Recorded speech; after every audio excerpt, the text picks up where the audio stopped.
Here's the deal. Some people look at this chart and say, that's a social drinker. Other people look at that chart and say, there's no way I could possibly consume that much alcohol. And that's my point. The BAC chart is nothing more than a hypothetical guide. You know what you could do? If you could just post right in your entrance to your establishments, a great big poster of the BAC chart. You got scales there.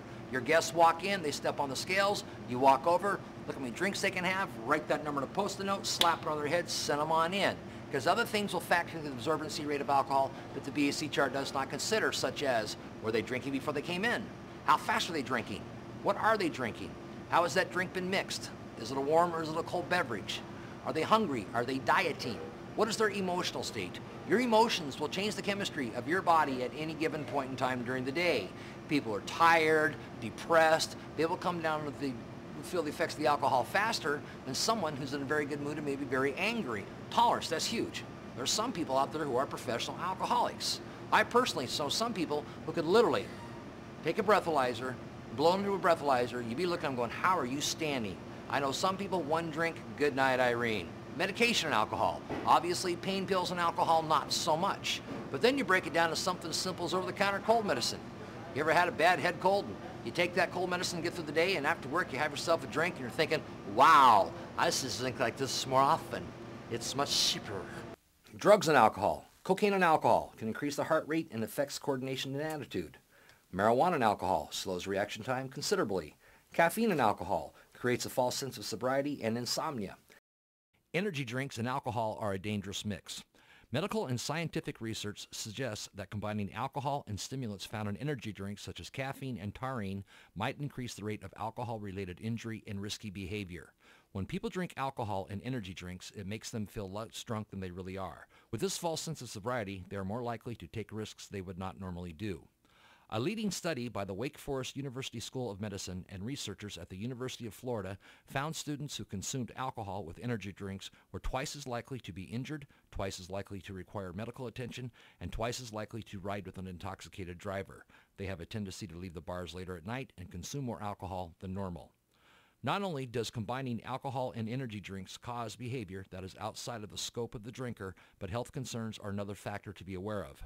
In Philadelphia, a 19-year-old man with chest pains and shortness of breath had a heart attack, usually associated with a cocaine overdose.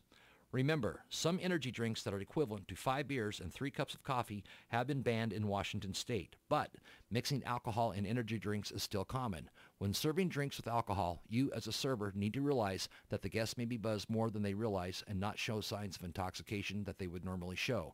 Because of this, you might want to limit the amount of drinks mixed with energy drinks and alcohol that you serve. Amphetamines and alcohol creates forgetfulness, causing the person to take more of the drug, which can cause an overdose. Over-the-counter sleeping pills combined with alcohol can cause death. Club drugs mixed with small doses of alcohol can cause death and have been used as a date rape drug, such as GHB, ecstasy, ketamine, and Rohypnol. These 4 can cause an individual to lose control of muscles, drowsiness, and loss of memory. The above 4 mentioned drugs have all been used as a date rape drug, but alcohol is the #1 date rape drug because various studies have determined that over 50% of the men who commit rape are under the influence of alcohol, while over 50% of the women raped were under the influence of alcohol.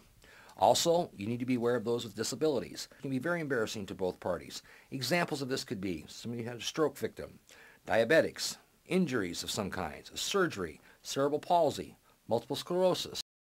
What you as a server want to do, you want to slow up how fast the alcohol can actually absorb into that person's bloodstream. There's 3 ways you can actively participate in this. One is with time. You simply pace your service. They don't get that drink unless you bring it to them, let them finish the drink, remove the old glass, then you can bring them out a fresh cocktail. 2 things happen there. One, you as a server, you're pacing how fast they can get the alcohol, and number 2, that's a form of better service. When you drop that check, the end of that dining experience, that check and a couple glasses of water is all that needs to be left on that table. All the other flatware, plateware, stemware needs to be pulled. The second way to slow up the alcohol absorbency rate is with get your guests to drink something besides alcohol. An alternate beverage, juices, sodas, coffee. Water's your best ally for the pure simple fact they will drink it. Have you ever noticed when somebody begins to get intoxicated, they'll drink faster? Well, it's because they're dehydrated. They want a fluid. Give them water, they will drink that water. Remind them, you'll feel better tomorrow. It's a trick. And the third, and one of the most effective ways to slow up the alcohol absorbency rate is with food. Food is one of the best ways to slow up the absorption rate of the alcohol. When you get your guests to eat food, 3 really good things are going to happen. 1, it will increase your check average, which will increase your tip. Number 2, it's good for your working at, your selling product. And number 3, it will help slow the absorbency rate for your guests. What kind of food do you want them to eat?